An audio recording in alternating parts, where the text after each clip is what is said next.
कागज की नाव की प्रतियोगिता। मानसून की पहली बारिश हो रही थी। स्कूल की छुट्टी के बाद बच्चे मैदान में उछल कूद कर रहे थे। हर तरफ मिट्टी की खुशबू और पानी की छप छप थी। तभी अंशु ने कहा, चलो आज कागज की नाव बनाते हैं। बच्चों को यह विचार बहुत अच्छा लगा। सब भागे भागे अपनी कॉपियों के पन्ने लाए और नाव बनानी शुरू की। कुछ बच्चों की नावें बड़ी थीं, कुछ की छोटी, कुछ सीधी, कुछ टेढ़ी। तभी रिया ने कहा, क्यों ना हम एक प्रतियोगिता करें, जिसकी नाव सबसे आगे जाएगी वही विजेता। सभी बच्चे तैयार हो गए। मैदान के किनारे बहते बरसाती पानी की छोटी सी धारा को नदी घोषित कर दिया गया। नावों को एक लाइन में रखा गया और रिया ने गिनती शुरू की, 1 2 3। सभी ने अपनी अपनी नावें बहा दी। नावें धीरे धीरे बहती चली गई। कुछ नावें बीच में ही पलट गईं, कुछ फंस गईं, लेकिन 2 नावें सबसे आगे थीं, एक अंशु की और दूसरी अर्जुन की। बच्चे दौड़ते हुए नावों के साथ साथ भाग रहे थे। आखिर में अर्जुन की छोटी सी सीधी नाव सबसे आगे पहुंची। सभी तालियां बजाने लगे। अंशु थोड़ा उदास था क्योंकि उसने बहुत मेहनत से अपनी नाव बनाई थी। तभी अर्जुन मुस्कुराया और बोला, अंशु भाई, तुम्हारी नाव सबसे सुंदर थी। चलो अगली बार हम दोनों मिलकर एक और बड़ी नाव बनाएंगे। अंशु भी मुस्कुराया और बोला, और उसे हम दोनों चलाएंगे, प्रतियोगिता नहीं दोस्ती। बच्चों ने फिर तालियां बजाईं और सबने मिलकर नावें चलाना जारी रखा। अब बिना किसी प्रतियोगिता के, सिर्फ मजे और दोस्ती के लिए। सीख, मिल जुल कर खेलना और दोस्ती की अहमियत प्रतियोगिता से कहीं ज्यादा बड़ी होती है। दही खाने वाली बिल्ली। एक बार की बात है, एक गांव में एक अनोखी बिल्ली रहती थी जिसका नाम था झपकी। वह कोई आम बिल्ली नहीं थी। उसे दूध से नहीं बल्कि दही खाने से बेहद लगाव था। गांव के लोग परेशान थे क्योंकि झपकी हर घर में जाकर छुपकर दही खा जाती थी। वो इतनी चालाक थी कि कोई उसे पकड़ नहीं पाता। कभी वह छत से लटककर मटके से दही निकालती तो कभी खिड़की से अंदर घुस जाती। एक दिन गांव की पंचायत बैठी। सब बोले, अब बहुत हुआ, इस बिल्ली को सबक सिखाना होगा। उसी समय गांव के सबसे होशियार बच्चे मोहन ने एक तरकीब सुझाई। उसने कहा, क्यों ना हम झपकी से बात करें, शायद वह मान जाए। लोग हंसे, बिल्लियां क्या बातें करती हैं। लेकिन मोहन चुपचाप एक कटोरी दही लेकर झपकी के पास गया। झपकी उसे देखकर दही की खुशबू सूंघते हुए बोली, क्या ये मेरे लिए है?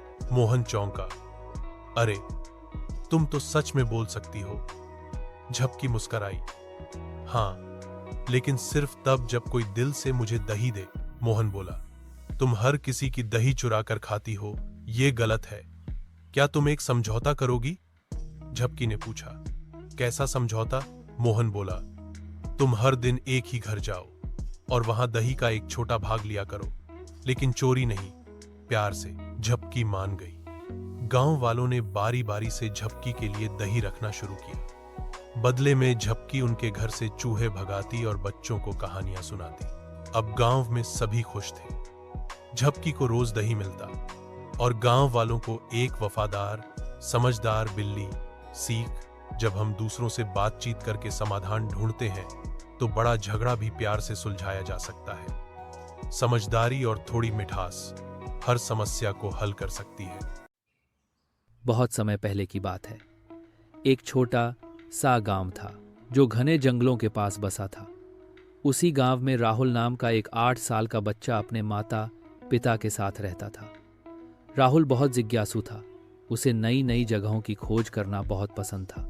एक दिन वह खेलते खेलते जंगल की ओर निकल गया। पहले तो सब कुछ ठीक था, लेकिन थोड़ी ही देर में उसे एहसास हुआ कि वह रास्ता भूल गया है। चारों ओर बड़े बड़े पेड़, अजीब अजीब आवाजें और कहीं कहीं जानवरों के पैरों के निशान उसे डराने लगे। डर और भूख के मारे राहुल की आंखों में आंसू आ गए। वह एक पत्थर पर बैठकर रोने लगा। तभी दूर से एक धीमी आवाज आई, बेटा क्यों रो रहे हो? राहुल ने सिर उठाया तो देखा एक बुजुर्ग साधु बाबा लंबा चोगा पहने लकड़ी की छड़ी के सहारे उसके पास आ रहे थे। साधु बाबा की आंखों में करुणा थी।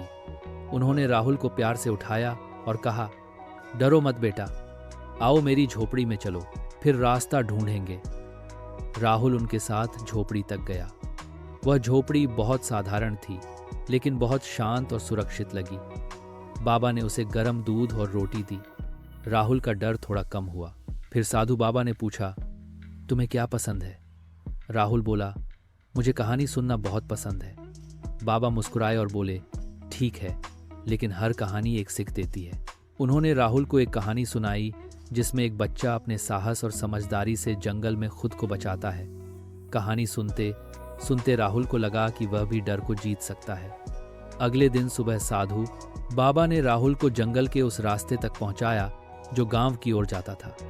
गांव में उसके माता पिता उसे देखकर खुशी से रो पड़े। राहुल ने सबको साधु बाबा के बारे में बताया, लेकिन जब वे लोग बाबा को धन्यवाद कहने लौटे तो झोपड़ी वहां नहीं थी। राहुल को आज भी याद है, एक अनजान जंगल में मिले एक साधु बाबा, जिनकी झोपड़ी ने न सिर्फ उसे जगह दी बल्कि उसे हिम्मत और भरोसा भी सिखाया। सीख, डर को समझदारी और भरोसे से जीता जा सकता है। छोटा वैज्ञानिक। कक्षा 5 का रोहन बहुत जिज्ञासु बच्चा था। उसे हमेशा कुछ न कुछ नया करने का शौक रहता था। वह कबाड़ से चीजें जोड़कर छोटे छोटे उपकरण बनाता, कभी मोटर से पंखा तो कभी पुराने बल्ब से टॉर्च। एक दिन स्कूल में घोषणा हुई कि अगले हफ्ते विज्ञान प्रदर्शनी रखी जाएगी। सभी बच्चे उत्साहित थे। रोहन ने भी तय किया कि वह इस बार कुछ अलग बनाएगा, लेकिन समस्या थी, उसके पास न नए सामान थे न किसी की मदद। फिर भी रोहन ने हार नहीं मानी।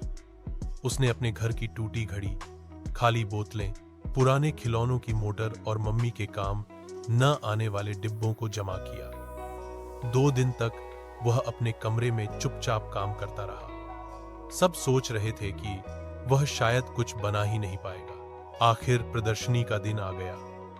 स्कूल के हॉल में सभी बच्चों की मेजें सज चुकी थीं। किसी ने ज्वालामुखी बनाया था, किसी ने पानी से चलने वाली नाव।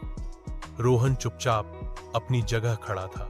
उसके पास एक छोटा सा प्लास्टिक का घर रखा था, जिसमें एक पंखा, बल्ब और बेल जैसी कोई वायरें जुड़ी थीं। जब प्रधानाचार्य और विज्ञान शिक्षक उसके पास पहुंचे तो उन्होंने पूछा, ये क्या है रोहन?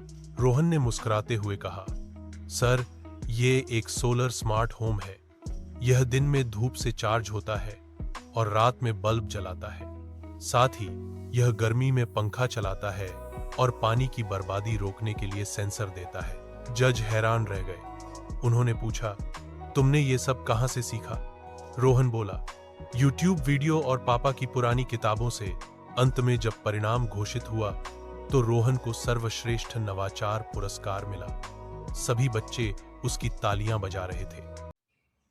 उस दिन सभी ने जाना कि छोटा वैज्ञानिक दिखने में भले ही साधारण हो, लेकिन सोच से बड़ा होता है। सीख, संसाधन कम हो तो भी अगर लगन और जिज्ञासा हो तो कुछ भी संभव है।